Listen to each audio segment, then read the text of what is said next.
Three, two, one. G'day, and welcome back to another episode of the Wing It podcast. Welcome back. I'm back. I'm glad to be back. The ratings were down last week, so I had to come through. Rumoured. Being the hero I am. That's and not true. Absolutely saved the podcast. But Not that's true what at I'm all. here for. Anyway, Cam, how have you been, alright? I've been great, mate. Monday episode. Probably our first ever Monday episode, I could say. Yeah. Which is good. Straight out, fresh off the hatch of the season, of the week. Boring week of football. Very, very boring. So we're going to try and make this episode as lively as possible for a shitty week of football. Yeah. But if it weren't for Sunday, this week of footy would have been like the most predictable, boring week you've ever seen. all the big dogs played all the small dogs pretty much, and it was just a bit shit. Yeah. Wasn't it? For everyone. So The Demons are 10-0, nothing's new. We're pretty much 3 games ahead of anyone else. Yep, this is true. Who's going to beat us? I don't see when we can. Well, we'll speak about that maybe at the end of the episode. episode. Who knows? But let's talk about the Friday night game. Probably the biggest game of the week and the biggest win of the week, I would say. And that's Carlton defeating Sydney. Sydney had to win. Yeah. Sydney they're on a nice edge, as we'll speak about soon. But they had to win that game and they didn't. Carlton, I said a couple of weeks back they wouldn't make finals, as I expected them to lose to GWS and to Sydney. They won them both. Yeah. They're the real deal. No, they are. And honestly, I think this season at Marvel Stadium, they've shown their prowess. Even the last few seasons as well. They've put up some huge scores there. I'd say that they'd average 90 plus points at Marvel Stadium at the moment. So just absolutely dominating there and really becoming one of the most unbeatable teams at a home ground, because there's no such thing as home ground advantage these days. No. You got Sydney at the SCG constantly losing. I think they've won. They've lost 9 of their last 21 games at the SCG Jeez, Sydney. I didn't know that. That's Yeah, horrible. so nearly 50% of the games they lose at home, and then you look at out west. No Western teams can get a win at Optus Stadium No. at the moment, and yeah, there's no other real home ground advantage. So it's pretty unbelievable that they're able to do what they're doing right now. And I'm going to call it here: no one is going to beat Carlton at Marvel Stadium for the rest of the year. It's their deck, and they play it better than anyone. It's a really, really quick deck. Yeah. It really favours them. And you see a team like Sydney, how they're going to get exposed when they like to play slower. They've got a smaller ground that they're used to. You can see how it can really open them up and just you can cut through them quite easily. So And now that the roof stays on 9 times out of 10 now. Every time. When Eddie had Telstra Dome first had that roof put on, they wanted to be open as much as possible. Yep. Nowadays, they just want it shut. Yeah, exactly. So- Like the Demons game midday on a nice sunny day in Melbourne, had it shut. So Crazy. So it favours those teams. Favours a few teams, not favour a lot, but I think Carlton, you're right. Their best is good enough, and when they've got a home ground advantage like that, and even their advantage at the G is pretty decent too. Yeah. They play decent football at the G when they have to. So their best is good enough. They're pretty well locked into a top 4 spot now, I would say. yeah, and one team that Marvel doesn't favour is the Demons. This is true. We have a horrendous record there. That was our first ever win against North at Marvel Stadium, or Telstra Dome, or Etihad, or anything. Ever. 8-0 they are Wow. against us there. So Yuck. our first ever win, which was pretty exciting, which had me pretty nervous when I saw that stat before the game. So you've only played North Melbourne 8 times, and Telstra Dome's been around our whole entire lives, pretty much. Yep. Strange. Yeah, I don't know. Anyway. A bit weird. Very strange. Well, let's talk about another team that also has a very good advantage at Marvel, and that's the Saints. They've got another big win over the Crom. Look, usually going to Adelaide and being the Crom, that's not... You don't sell stocks. No. But they were outplayed that game. Yeah. Crows were a better side. Crows had that game won 3 times, and somehow Saints dug deep, and they didn't just win by the skin of their teeth. They actually put on a 20-odd point win in the end. They dug deep in that last quarter and found a way, and that way was through their big man yet again, and that's King. Maxi King, yeah. Well, when it rains, it pours for the Saints. It seems that way.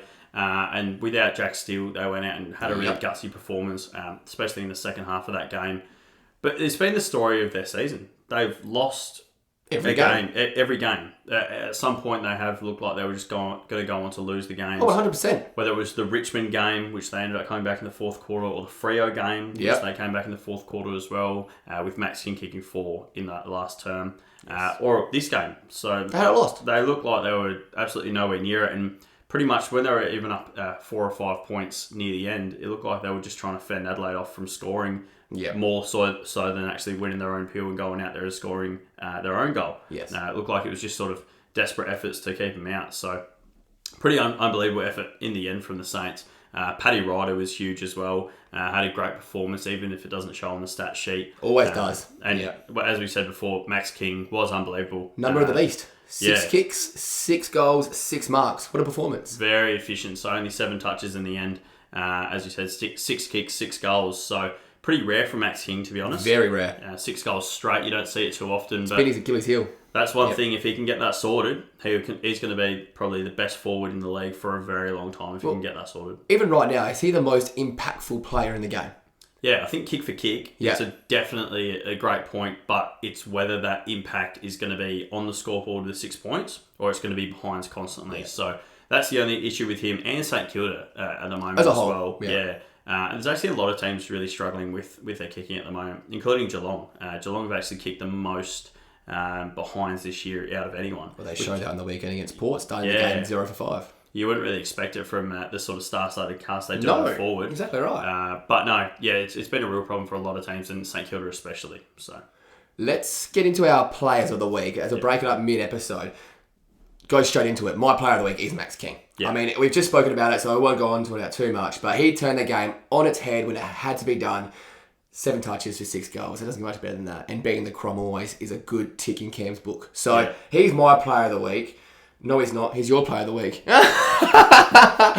He's yours. Oh, I was just going to play it off and go Curnow. Yeah, you should. If you can go on, you can do Curnow then. Yeah, so my player of the week is Charlie Curnow. So he was phenomenal, especially in the first half of the game against Sydney. I think he hit 4 or 5. I think he hit 5 actually up until half time, I believe, yeah. And he was the real difference. So he's really shown this year that when he can get his body right and when he can stay fit and string games together, he's one of the most dynamic forwards in the competition. Well, this is probably the first time in Wingit Podcast history, and the first time in a long time where we have 2 key forwards as the players of the week. The key forwards are back. Yeah. They've been dead for the last few years, let's be real.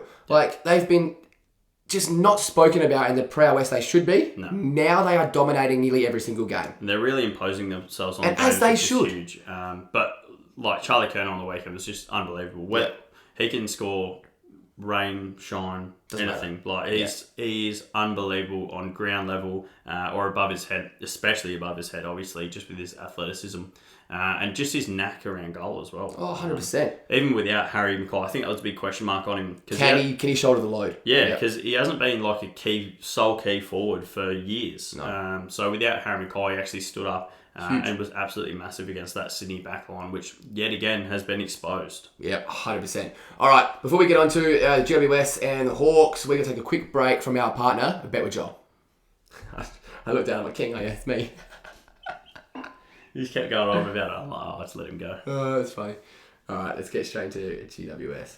All right, 3, 2, 1. All right, welcome back. Now, let's get on to the next talking point from this week, and that's actually the GWS Giants, the most frustrating, underachieving team of all time. Yeah. Big win in terms of score. No one really actually cares because it was against West Coast, and that doesn't really prove too much. And West Coast ended up putting up their biggest score of the year by far. And their percentage went up after conceding 20-plus goals. Can you believe that? 56-point loss, and their percentage went goes up. Just shows 20 the turmoil that they're in at the moment. What a shambles. But let's talk about GWS. I mean, I think the records for caretaker coaches / first, coaching games it's obscene, isn't it? Yeah. They continue to win. So is there anything to read into? And I think there is a few things we can read into on this game. Yeah. They've made a few personnel changes. Which I love, yeah. I love how Mark McVeigh's really imposed himself on this team. And not really, I don't think he's worried about gaining the position as the coach long term or losing the position as coach or anything like that. He's just playing how he sees fit and how he sees the team would play best. And that's great. It's awesome. That's exactly what you want. Yeah. It's that risk, it's that playing with the sort of X factor that they all do have, but they haven't played with. They've been very safe with selection and things like that. Well, let's talk about the changes. So you've got Kelly looked to be more in the guts. Yeah.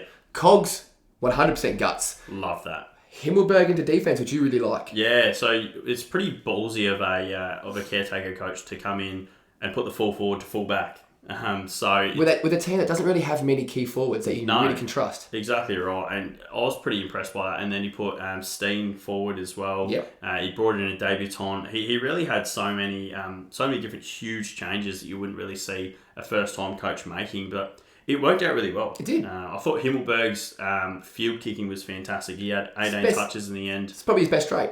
Yeah, it is, yeah. And he is now around the ball, especially at ground level for such a tall player. It's really impressive. And we were talking about it the other week with mid-size defenders. Yep. They just don't exist. And he is that perfect mid-size defender. Yep. Great below his knees, great in the air, has that good bit of strength. He can really use the ball. And also, I loved Perryman going into the middle. So Huge game. yeah, 30 touches was unbelievable. So he's such an impactful player. Yeah, he's damaging touches. Yeah, we're talking about Max King before, how he can be so impactful per touch. Perryman is just that as well. He is.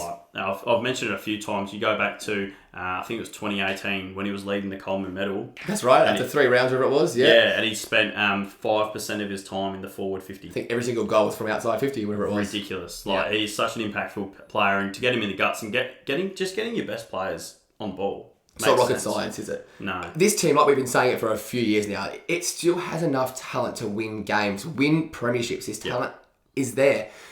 However, they are in a world of hurt. I think it's 3 wins on the year so far. Yep. Finals looks a dream at this point. There's no chance. But at this point, they've played 7 of the year's top 8 so far. So they've played the whole entire top 8 pretty well. Yeah. Very, very, very. It's the hardest schedule probably of every team so far. Yeah. So we're thinking, okay, maybe we just had a look. It doesn't really look it, but their season should be getting cruisier from here on out, shouldn't it? Yeah. But unfortunately, they go on to face the Bulldogs twice. Yeah. Brisbane twice. So they've faced Port Adelaide Oval as well. So it's very, very rough. I don't know who's worked out their schedule. I don't know how that's happened. No, it's extremely unfair. And honestly, I'd be surprised if they make it out of the bottom 4 for the rest of the season. Yeah, That's how hard the draw is. I think they'll probably finish 5th last. I reckon you're right. All right, another team who was predicted to be bottom 4, bottom 5, and have been an absolute revelation, and that's Hawks. Sam Mitchell is coach of the year for me. Yes. Already. Definitely. The fact that he's gotten that team to, I think, 4 wins on the board, they're tied with Port, I believe, in wins. They are literally a sniff for finals. Yeah. Who would have thought this? They look to be a bottom 2-3 side at the absolute max. Yeah. No, Where's it come from? It's extremely impressive, and it shows that obviously Sam Mitchell has the locker room. Which I don't know if Clarko did have outside of the fact that he was Clarko. Yeah. Towards the end, exactly right. But he's just, everyone's fighting out there for him, and everyone's really putting their, gritting their teeth and going into the contest really hard. And it's players who we don't really know about nor care about that are being the difference. Yeah. It's not your Gunsons, your Bruce, and your Tom Mitchells that are really succeeding here. I mean, Sicily's been amazing. Yeah. But it's these John Newcombs, it's these Dylan Moores, Mitch Lewis that have just become genuine B+ players. Yeah. And they're winning games. Yeah. Without Dylan Moore, they lose that game. Jai Newcomb has been unbelievable this year. I wouldn't have expected it whatsoever. It seemed like he was just sort of that brute in the midfield. Young kid, see how he goes. Yeah, not a good ball user, not a good high disposal getter, but he's really good at tackling and really good with that pressure around the stoppage. But he's been unbelievable this year. He's been phenomenal. I've been so impressed by him. We've declared the Brout Rising Star 4 weeks ago on this podcast, and I'm ready to de-declare it and declare a new player. Yeah. He's Rising Star. Well, he's the only one out of all the Rising Star leaders that is actually putting anything towards his team winning. Nick Martin's team up winning. Yeah, exactly right. And Dacos' team are winning, but he's not really directly affecting that. Yeah, that's the thing with Dacos. He's still putting up great numbers. He's a bit of voter fatigue already with Dacos. Yeah. He's still putting up sensational numbers. He's probably still averaging 20 plus touches, Yeah. getting himself 70, 80 DT points most weeks. He's not dropped off whatsoever. Probably voter fatigue, isn't it? But that is due to the fact that John Newcomb's literally putting up game-winning stats. Well, yeah, you see this game on the weekend where he had 27 points. Touches. 27 touches and a goal. And then even the Easter Monday game, we had 30 plus disposals there as well, which led to a team win, which was awesome. So they're just playing cohesively and playing as a team, and that's all that's really getting them across the line. There's no standout stars on that team. There's no one taking over the game and having 30 touches and 3 goals or 6 goals up forward. It's just a team effort, and it's pretty amazing to see. And I can confirm Tom Mitchell is back. He is back. He is back. Hitting him in the guts only frees up Newcomb even more. So, one last thing on Hawthorn. I can't believe we spent more than 30 seconds talking about Hawthorn. They've been 3 of the top 4 this year. Yeah. Big wins. Came to Adelaide, beat Port comprehensively, beat Geelong. Now they're going to be in half the top 4. A Brisbane team that no one beats Brisbane. No. Doing very well. They were the best team against the Demons all year as well. Yep. They came within 10 points of us. Probably easily could have lost that game. They were pretty amazing, and Dylan Moore was really special on that day as well. They're really good, Hawks. I really like what they're doing. All right, last point. This is going to be a real quick one. Just Melbourne. The perfect weekend for Melbourne. Beating North Melbourne, no shit. But it was a perfect weekend for them, wasn't it? Yeah, well, Freo, last game of the round, ended up going and losing in a horrendous effort to Collingwood, who just played the defensive game of their life. They did. Freo could not get through. I think they scored maybe 2 goals in the last half, Freo. They only ended up scoring 5 or 6 goals for the entire game anyway. It was a wet, muddy affair at Optus Stadium. And yeah, they've been unbelievable, the Demons that is, this year. But it's more so that I feel like no one's anywhere near in contention. No one's... That was the main reason we're speaking about it. Yeah. No one's challenging. Last year was always, okay, Port can do it. Yeah. Bulldogs are very close. Geelong can do it. Right now, you look at the whole entire league and you're seeing Carlton and Fremantle in your top 4. You're going like, huh? Yeah, it's strange that... I still think that Brisbane are really, really close to us. Yeah, sorry, I missed off the clean one there, clearly, but... I do think they're really close to us, but we are playing fantastic footy, but still this year we haven't played a 4-quarter performance. No. We've lost at least 1 or 2 quarters in every single game we've played. Even against North, we got off to a terrible start against them. They got 2 goals up against us. We came back, put it out to like 25 points or so. Then they came back within 6 points again. So we ended up winning quite comprehensively by 47 points, I think it was in the end. But we just can't play 4 quarters of footy at the moment. It's really letting us down, but still we're 10-0, so that's a perfect spot to be in. We said pre-season there's probably 12 teams that can make the finals this year. Yeah. Now with looking at it, there is 2 teams that are top 2, locked in, Brisbane and Melbourne, that's locked in. And it's that 3 through to, you could almost go 3 to 14, that it's actually tight. Because there's not much difference between 3rd and 14th right now. No. But the top 2 are just so far away ahead, it's quite ridiculous, which we didn't expect. No, I thought it was going to be a real tight top 4. It's going to be 2 spots that 13 teams are fighting for now. Yep. Those 2 are done. Brisbane and Melbourne, it's locked in. Yeah. So, crazy. But let's move on to our hot wings, and this leads straight into it again. My hot wing show of the day is Fremantle to defeat the Demons. Fremantle have lost 2 in a row. They're a better side than that. They're going to be hungry for a win. Now they come over. I think they can win this game with Nat Fyfe back in, or should be back in. Yeah. I think he's been rumoured to be back in for 4 weeks now. But Fyfe back in, they are desperate for a win. Freo are playing good footy as well. If they lose 3 in a row, you can really put a line through them for top 4. So this is a huge performance, and this is a statement win for Fremantle, and I think they'll get it done. Yeah, I don't mind that at all. Obviously, Freo, as you said, have just come off 2 really shocking wins. Losses, yeah. Shocking losses to Gold Coast of everyone. Yeah. And then Collingwood in the wet, out west, a game you need to be winning if you're going to want the top 4 spots in the league. And obviously, we're just due for a win. Due for a loss. We're probably due for another win as well, I reckon, the way we're going. I think you're going to lose eventually. Yeah. It's usually these times when teams are dominating like that, it's usually a loss you don't expect. Yeah, exactly. It's never like, oh yeah, of course I'm going to lose that one. No, it's like, oh, how the hell did that happen? Like last year in round 10 when we lost at the Crom. Yeah, like, it's always that shock loss. I think it's a great call. I can't believe they're such outside favourites, outside underdogs. $4.25. Still a top 4 side. It's just crazy to think. But if they play like they have the last 2, 3, 4 weeks, 80 points. Yeah, there's no chance that they're getting anywhere near us. No. But we could always let it slip. And it's honestly, if we let it slip for that 1 quarter like we have been, and then they can capitalise on it, they could easily win the game. So 100%. It's just that 1 quarter that's going to be really important for us. But should be a good challenge. I'm keen to see it. Who's your hot wing, Duggar? So my hot wing, I wanted to say it last week, but unfortunately I was away, so I couldn't get on the air to say that one. But it is Sydney to miss the finals. Yeah, like it. So I actually made this bet with Wayne Wardale at the start of the season. I put $200 on it that Sydney would miss the finals. Sydney would miss the finals, and I also tried to double down on it by saying Carlton will make top 4 to that as well. So it would have been a nice little multi to make, actually. Sure, would have, could have. But no, so Sydney, they've been trending downward for the last few weeks, and I just don't really have much faith in them. I think last year they really overperformed with the young talent that stepped up massively, and then the sort of veterans that had a rebirth almost of their talent. And they finished 6th. So overperforming and finishing 6th doesn't really provide me with a lot of hope. No. And it's also who they've got left. So they had a really, really easy run coming into the start of the season.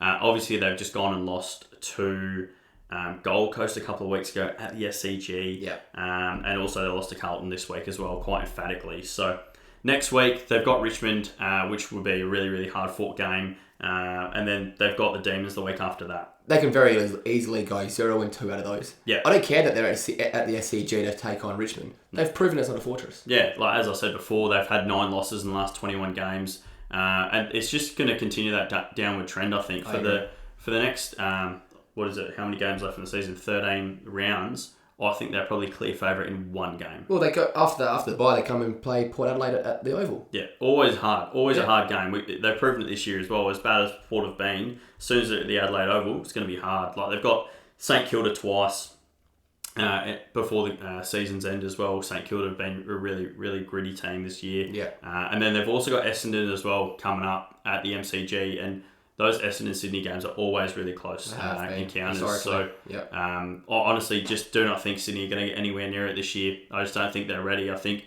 their youth had that sort of burst to their side last year, and obviously they were riding off the coattails of the Buddy 1000 for the first 4 or 5 weeks of this season. So my hot wing is Sydney to miss the finals. I like it. Real quickly, who comes out the 8 for them? They're in 7th right now. Bulldogs. Game clear. Bulldogs, Pies, Port. They're probably the top 3 teams to do it. Who comes out?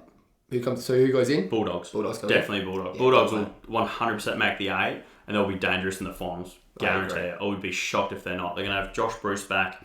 Yeah. They're going to have everyone back full strength, including Tim English, who was huge at the start of the season for them. We're forgetting about him. And I truly think they're going to be a really damaging team. And I think they're probably the 3rd best team in the league right now. There Still. you go. Yeah, fair enough. Bulldogs. When it comes to the finals, I'd say it's Melbourne, Brisbane, Bulldogs still. Wow. All right. Double hot wings in one there. There we go. Good episode. Like I said, not a great week of football, but still plenty of takeaways. Carlton, Saints, GWS, Hawks. Let's see how they all go. Yep. Love the Hawks chat. That was my favourite of the chat of all. Yeah, they've been a really surprise package this season. When we did our season predictions, they were one team that we Didn't want to watch. didn't even want to do. We were going to skip that one, to be honest. That's how really Boring unexcited we were Yep. by them. But they've been unbelievable this year under Sam Mitchell as a first-year head coach. And it's going to be really exciting to see what he can do for the rest of his career. I think it's going to be, could be an Alistair Clarkson-like career. He really could. Which would be fantastic. He's always been touted as a great coach, even when he was a player. So we'll see what has in store for them over the next 10, 15 years. Beautiful. All right. Thank you very much for listening. Thank you. Make sure to follow us on Instagram. We got podcast. Follow us on TikTok. We got podcast. Have a look at it on YouTube as well. We got podcast. And obviously listen to us on Spotify. We got podcast. Thank you very much. Good night. Good night. Take care, my share. Nice. Sort of something out of nothing, that episode was called.